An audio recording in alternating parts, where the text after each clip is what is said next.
નમસ્તે મિત્રો, અહીંયા આપણે ગાણિતિક પ્રક્રિયા માટે એક સ્ક્રેચ પ્રોગ્રામ તૈયાર કરેલ છે. સ્ક્રેચ પ્રોગ્રામ કેવી રીતે બનાવ્યો તેની હું અહીંયા માહિતી આપીશ. સૌપ્રથમ આપણે અહીંયા બેકગ્રાઉન્ડ લીધું. બેકગ્રાઉન્ડ આપણે આ આઇકોનમાં જઈને બેકડ્રોપ, એમાં તમને જે કંઈ બેકગ્રાઉન્ડ પસંદ કરવું હોય તે તમે લઈ શકો છો. ત્યારબાદ તેની આગળ આપણે એક શિક્ષક ઊભો રાખ્યો છે.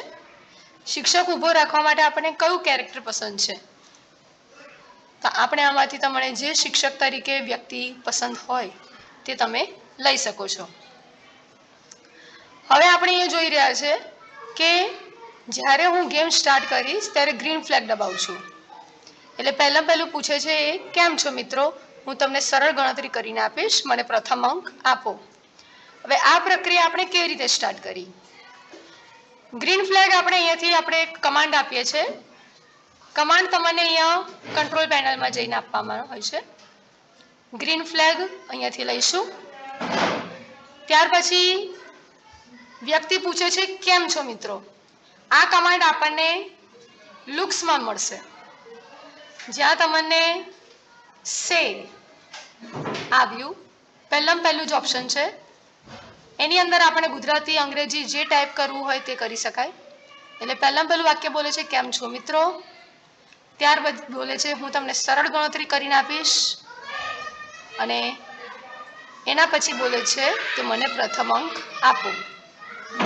દરેક વચ્ચે આપણે નેક્સ્ટ કોસ્ચ્યુમનું પણ લીધું છે એક કોડ. એનું કારણ છે કે બોલતી વખતે આ પોતાના હાથ હલાવે છે. કોસ્ચ્યુમ આ છે. અહીંયા ઉપર તમે સિલેક્ટ કરશો એટલે તમારે કયું કોસ્ચ્યુમ બદલવાનું છે તે અહીંયા બતાવશે.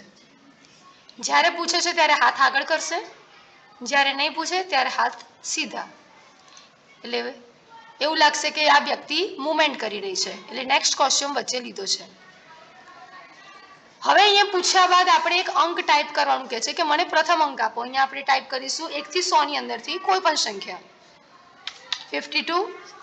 પછી આપણે ખરું કરીએ છીએ. હવે 52 અંક આપણે જેવો ટાઈપ કર્યો એ અહીંયા ઉપર આવી જાય છે બોક્સની અંદર. આ શું છે? વેરિયેબલ.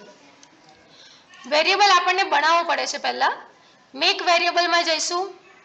એની અંદર આપણે પ્રથમ અંક વાળું બોક્સ બનાવીશું જે અહીંયા તમને દેખાય છે. ત્યાર પછી બીજો અંક વાળું બોક્સ દેખાડીશું, એ અહીંયા આવે છે. જે પહેલો અંક ટાઈપ કરીએ છીએ પ્રથમ અંક એ આન્સરમાં જતો રહે છે. આ ક્યાંથી આવ્યું? અહીંયા તમને વેરિયેબલમાં જ સેટ માય વેરિયેબલ આવે છે. માય વેરિયેબલની અંદર તમારે જે અંકની અંદર નંબરને લઈ જવો છે તે બધા જ બતાવશે કે પ્રથમ અંકના બોક્સમાં લઈ જવો છે, બીજા અંકમાં લઈ જવો છે, ક્યાં લઈ જવો છે. બાજુમાં લખ્યું છે ભૂરું કલરમાં, એ છે આન્સર. આન્સરમાં શું છે કે તમે જે ટાઈપ કરશો તે. હું અહીંયા 52 ટાઈપ કર્યા છે તો એ મારો આન્સર છે. એટલે પ્રથમ અંકની અંદર આ આન્સર લઈ જવાનો છે. આ કેવી રીતે બન્યું એ પણ તમને બતાવી દઉં. મેક વેરિયેબલમાંથી આપણે આ વેરિયેબલ લીધો, ત્યારબાદ તેની અંદર મેં પ્રથમ અંક બનાવી દીધો. સેન્સિક્સમાં જઈ ત્યાં આન્સરવાળું બોક્સ લીધું અને આની અંદર મેં સેટ કરી દીધો. સિમ્પલ. એટલે આ જે કોડ છે તે આવી રીતે બનશે. એના પછી એ પૂછે છે હવે મને બીજો અંક આપો. હું જે હવે બીજો અંક માંગ્યું છે તે બીજા અંકના બોક્સમાં સેટ થઈ જશે. એ નીચે વેરિયેબલમાં બતાવ્યું છે. એટલે સપોઝ મેં અહીંયા 22 અંક લખ્યા, રાઈટ દબાઈ દીધું તો અહીંયા 22 આવી ગયા. કરેક્ટ. જેવો આન્સર હું કરીશ, એન્ટર દબાયું, એના પછી મને સીધા 4 બોક્સ બનાવીને આપે છે જેમાં સરવાળો, બાદબાકી, ગુણાકાર અને ભાગાકાર બતાવે છે. આ 4 બોક્સ શું છે? વેરિયેબલમાં જ બનાવ્યા છે મેં. ગુણાકાર, ભાગાકાર, સરવાળો અને બાદબાકી. શરૂઆતમાં 4 બોક્સ દેખાતા નહોતા, પછી દેખાય છે. કેમ? શરૂઆતમાં મેં એને હાઇડ વેરિયેબલ રાખ્યું છે. જ્યારે ગ્રીન ફ્લેગ ચાલુ થઈ ગઈ હતી તે જ વખતે મેં 4 ને હાઇડ રાખ્યા છે. અહીંયા તમને એક ઓપ્શન દેખાય છે હાઇડનો. એમાં સરવાળો બાદબાકી ગુણાકાર ભાગાકાર ચારે ચાર હાઈડ છે, બરાબર. અને આ હવે મને હમણાં દેખાય છે, ક્યારે? બીજો અંક આપ્યા પછી.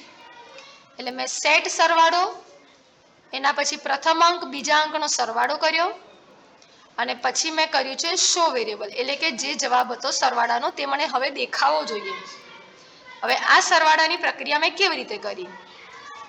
એના માટે તમારે વેરિયેબલમાં જઈશું, સેટ માય વેરિયેબલ, આપણે સરવાળાની પ્રક્રિયા બતાવવાની છે. તો અહીંયા આપણે જઈશું સરવાળો, એટલે આ સરવાળાવાળા બોક્સની અંદર કરવાની. એમ શું કરવાનું છે એમાં? તો પહેલા અંક અને બીજા અંકનો વત્તા, ગ્રીન કલર છે ઓપરેટર, એની અંદર તમે જોઈ શકો છો આ જગ્યા પર સરવાળો છે, એટલે મારે આ ગ્રીન કલરનું ઓપરેટર આમાં ગોઠવવાનું છે. સરવાળો તો કરવાનો, પણ કોનો કોનો? તો પ્રથમ અંક અને બીજો અંક. પ્રથમ અંક ક્યાં છે? આ રહ્યો, એટલે પહેલા બોક્સમાં પ્રથમ અંક જશે, આવી ગયો. બીજાની અંદર બીજો અંક જશે, આવી ગયો. અને એ બંનેનો સરવાળો મારે અહીંયા મેઇન ખાનામાં લઈ આવવાનો. સિમ્પલ. એટલે આવી રીતે બન્યું છે વેરિયેબલ. તમને ખ્યાલ આવી ગયો હશે. આ જ પદ્ધતિથી મેં ઓપરેટરમાં જઈને બાદબાકી પણ લીધી છે, ગુણાકાર પણ લીધો છે અને ભાગાકાર પણ લીધો છે. આ ચારે ચાર મેં એ જ પ્રક્રિયાથી લીધો કે પ્રથમ અંક, બીજા અંક અને પછી એનો ભાગાકાર. અને જ્યારે ભાગાકાર થઈ જાય ત્યારે મને એ દેખાય, એટલા માટે શો વેરિયેબલ છેલ્લે એની જોડે. સાથે સાથે છેલ્લે એ બોલી જાય છે ટીચર કે ભાઈ હવે તમે પરિણામ જોઈ શકો છો, થેન્ક યુ. એટલે લાસ્ટમાં મેં નીચે લખ્યું છે સે વાળો કોડ, જે આપણને લુક્સની અંદર પહેલા બતાવી ચૂકી છું. મિત્રો, હવે તમને ખ્યાલ આવી ગયો હશે કે આ કેવી રીતે ગેમ બનાવી છે. હવે તમને હું આના વિશે ફૂલ સ્ક્રીનમાં બતાવવા માંગુ છું. સ્ટાર્ટ કરીશું આપણે ગ્રીન ફ્લેગ દ્વારા. કેમ છો મિત્રો? હું તમને સરળ ગણતરી કરીને આપીશ. મને પ્રથમ અંક આપો. આપણે 1 થી 100 વચ્ચેનો અંક લેવાનો છે. 23 હું લઈ રહી છું, ખરું દબાઈ રહી છું, એટલે તમે અહીંયા જોઈ શકો છો 23 આવી ચૂક્યા છે. હવે મને બીજો અંક આપો, એટલે હું અહીંયા જે લખીશ ત્યાં બીજા બોક્સમાં આવી જશે. અહીંયા હું લખું છું 45, રાઈટ દબાવું છું. બીજા અંકમાં 45 આવી ચૂક્યા અને ત્યારબાદ એના સરવાળા બાદબાકી ગુણાકાર ભાગાકાર પણ બતાવી દીધા. તો ચાલો મિત્રો, મને આશા છે કે તમને આ વિડીયો ખૂબ જ ગમ્યો હશે. Thank you.